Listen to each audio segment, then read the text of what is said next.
Hey everyone, my name is Adam Schaefer and I'm a physical therapist at Active PT in Rochester, Minnesota. Today I'm going to talk with you about hip pain while squatting. The reason we're covering this topic is hip pain is one of the most common things that we see in individuals who are active, performing exercise on a regular basis, and can be an area that doesn't have to always be painful while we're doing these movements. Today we're going to talk about some of the causes of hip pain, as well as some screening techniques, some correctives, some alternatives to your squat so that you can keep training even if there is some discomfort, and then an EMOM, or a group of exercises that are performed every minute on the minute, which will kind of give an example of what rehab may look like for this similar presentation of hip discomfort.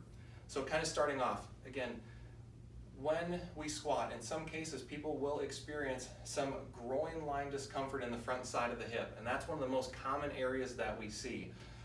It'll be described as a deep, sharp pain in the hip, or just an ache. If there's anything where we are experiencing sharp pain, painful clicking, catching, locking, those are things that should be evaluated further by a medical professional. If it's something where you're going through your squat and you're feeling some aching or some soreness, on the front side of the hip, we're going to go through a couple of things today to kind of help screen that out. The most common term that you'll hear for that area of discomfort and this type of discomfort that we're describing is called femoral acetabular impingement, or FAI.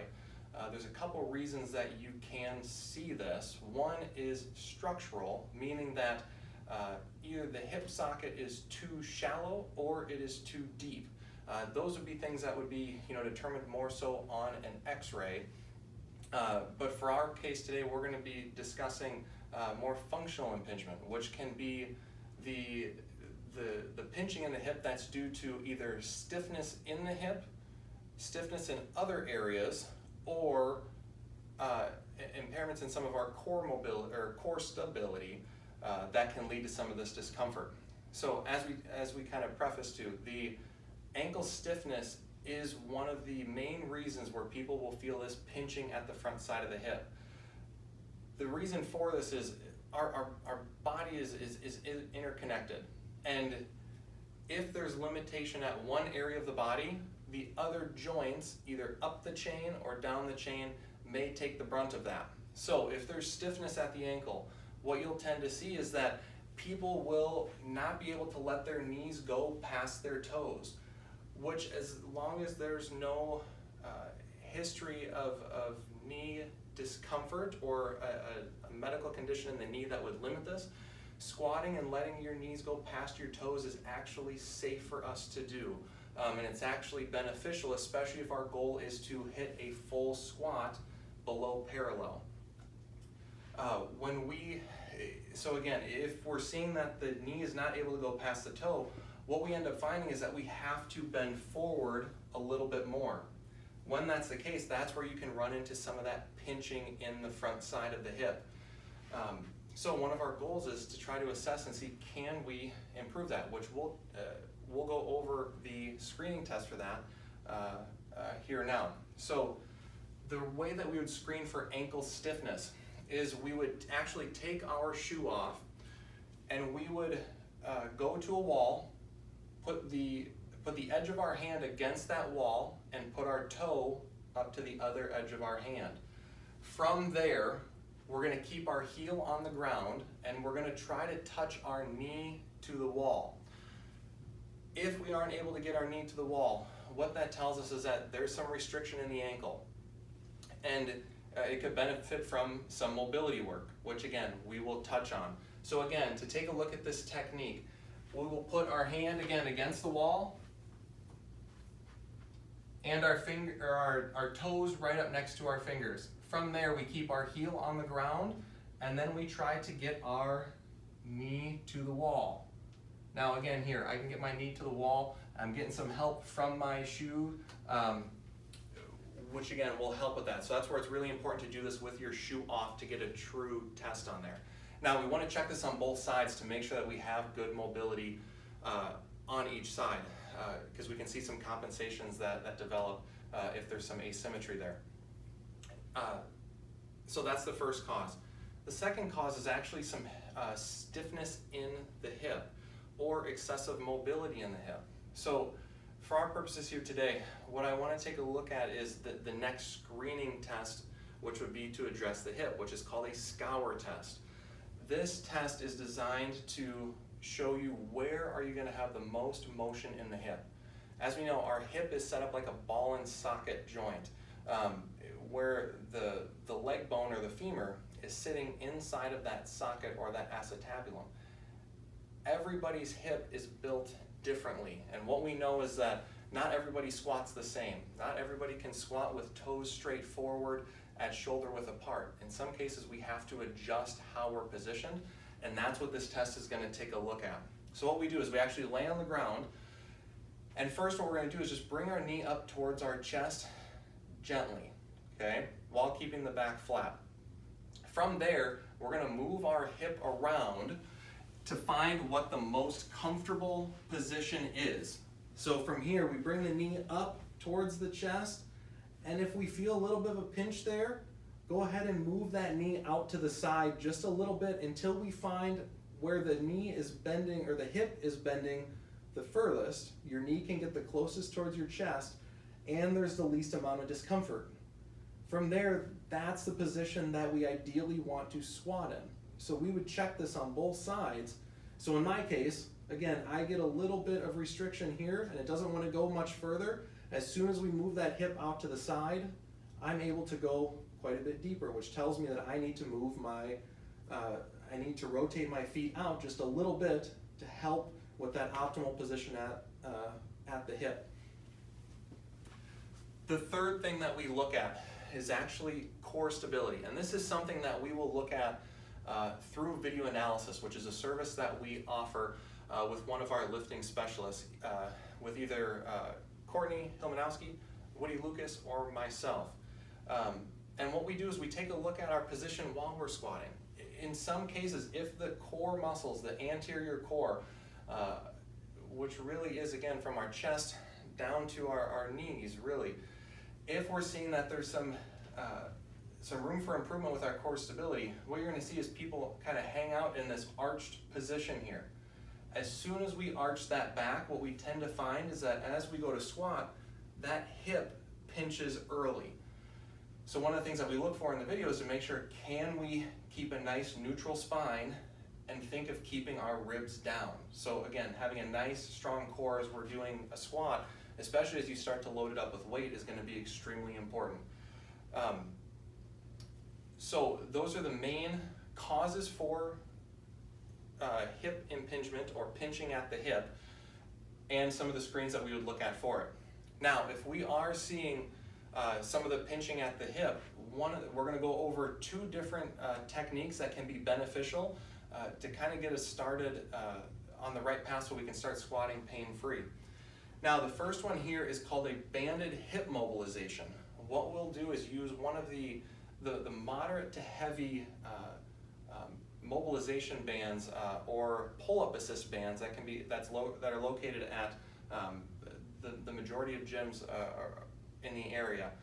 You can also use heavier resistance band, or you can use a belt, but just make sure that those are secure and those are all in good shape.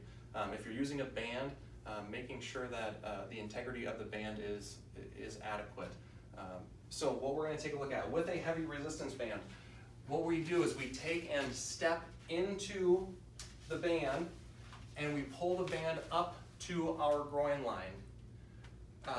From there, if my goal is to mobilize my left hip here, then I put that band around that left leg. I step away from the anchor point, which should be anchored around something nice and sturdy, like a squat rack, a sturdy post. I wouldn't put it around anything that's lighter going to move, because these bands have a lot of pull on them. From here, what we do is we actually kneel down, keeping that band up tall into the groin here, and what you're going to do is go onto all fours, and you're going to gently rock back while that band is pulling to the side. What that band is doing is just creating a little bit of space and a little bit of stretch at the hip so that you're not getting that pinch. This is a great way to warm up for squats, and we tend to have people work on this mobilization for between 30 seconds and a minute, and then reassess and see what their squat feels like. If it feels better but you're still getting some irritation, you can try going through that 2 to 3 times in a row. It tends to be a really good mobilization that helps take down some of that pinching feeling. The other mobilization that we do, so this is going to tie back into our ankle dorsiflexion test that we looked at the door.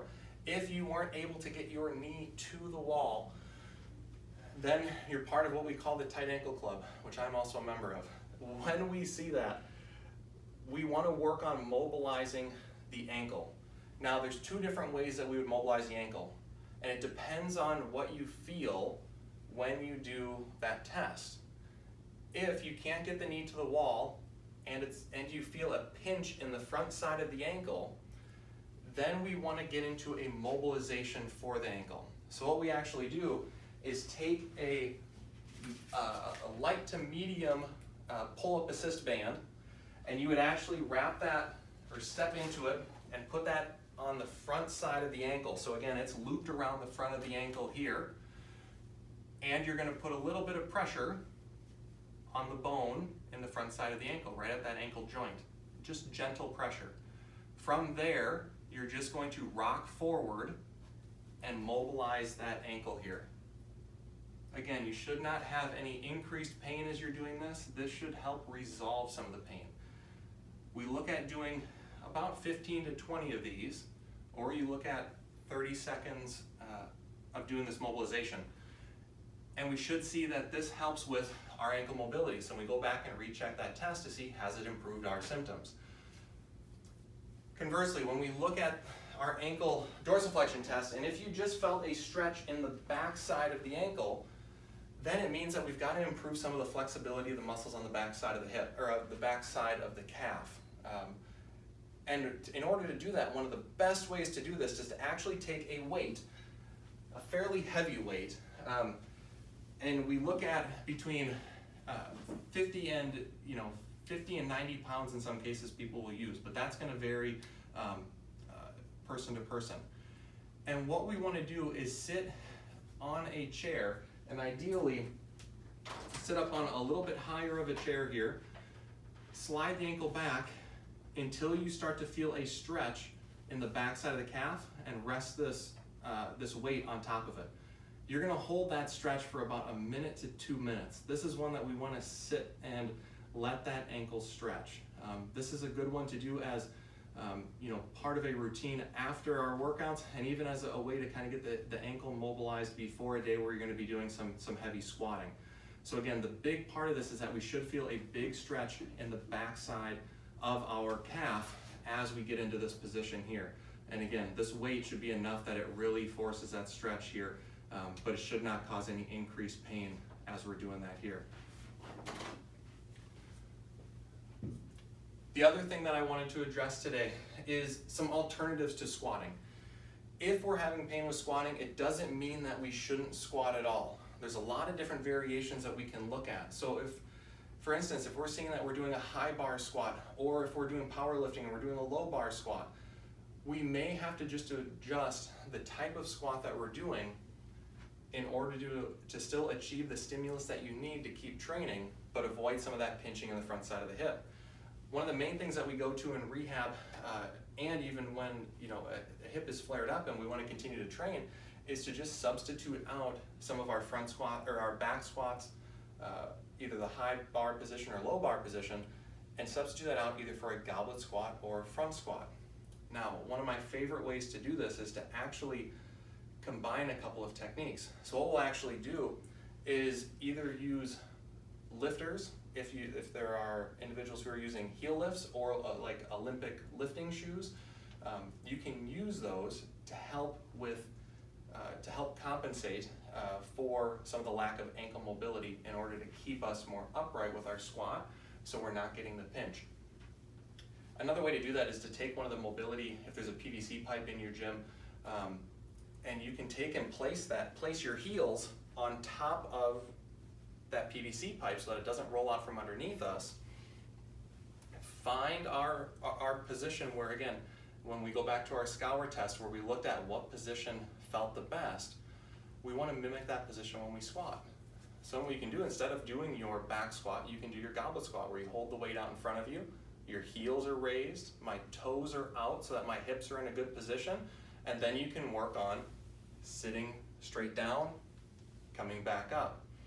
And again, one of the differences that we can see is if we look at this from the side, without some of the dorsiflexion assist or having something underneath my heels, as we go to squat, you can see that there's a little bit more forward bend in order to balance because my ankles are a little bit stiff.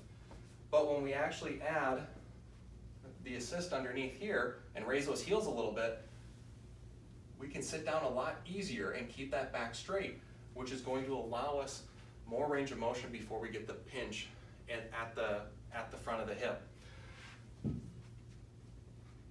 So that can be a nice variation to help so that you can continue to train without getting some of the pinching in the front side of the hip. What I'd like to go over next is a group of 3 exercises that are going to be put into a format called an EMOM. Now an EMOM stands for every minute on the minute, which means that each minute you're going to do a different exercise, or you're going to rotate through these 3 exercises. And you're going to do that 4 times through.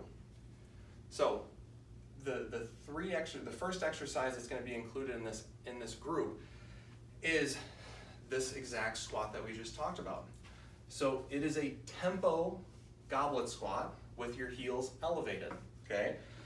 And again, this group maybe is an example of a group of exercises that I've used with individuals who have had hip pain in the past in order to continue to allow them to continue with their training as well as improve their discomfort. So when we go through this, the first minute, we're going to look at 8 repetitions of a tempo goblet squat, which what we're going to do for that is we're going to go down slowly for 3 seconds, hold for 3 seconds, stand up nice and tall. We're going to do 8 of those. Once we're done with that, we get to rest for the remaining of the minute. When the next minute starts, we transition into a hip hinge, okay? Which again, from here, you're gonna hold the weight in front of you, you're gonna keep the back straight, knees are just a little bit unlocked, and you're gonna stick the bottom backwards, coming back up. Slowly on the way down, coming back up. This is gonna help train the muscles on the back side of the hip, the hamstrings, and the muscles in the low back so that it can help keep us up nice and tall as we're squatting so we avoid some of that pinch. Again, for this, during that second minute, you're going to do 12 of these. Then you'll rest the remainder of the minute. The last exercise here, you can use a light resistance band or a looped band, and I would use the lightest one that you have to start. From here, this is gonna go around our feet. Okay? From here, you're going to take your kettlebell. Again, a weight that feels about moderate in intensity. Typically we start between 10 and 25 pounds, but that's going to vary for each person. From here, you're going to hold that kettlebell up high. So this is going to start to work on some of that core stability that we talked about in the beginning. Our focus is keeping the ribs down, staying up nice and tall, while holding this weight on our shoulder here. From here, we're going to keep that position of our ribs down, and then what you're going to do is you're going to march your foot up towards the ceiling. By doing this, you're going to train some of the muscles in the front side of the hip, which is an important muscle group that often gets neglected and can contribute to some of the discomfort in the front side of the hip. But again, the other purpose of this is to improve some of our core stability. You're going to do this for 20 seconds on one side, switch, move the weight over to the other side, and continue with your 20 seconds. After that, you'll rest for the remainder of the minute, which is again the last 20 seconds, and then you'll start back over. So then you go right into the tempo squats for 8. The next minute you'll get into your hip hinges for 12. And then you're marching you're marching with a light resistance band and our high hold position with our kettlebell or our dumbbell. Again, go through that round 4 times, and that's an example of what we would use for an EMOM during rehab as we're transitioning people back into training. So again, thank you all for tuning in and listening here. This is an area that we love discussing. Again, we're very passionate about working with individuals who enjoy, powerlifting, Olympic lifting, functional fitness. This is an area that we really enjoy. So if there are any questions, please feel free to let us know. And again, if you're having any pain or any discomfort with any of these movements, give us a call or stop in, and we'd love to take a look and discuss. So thank you again.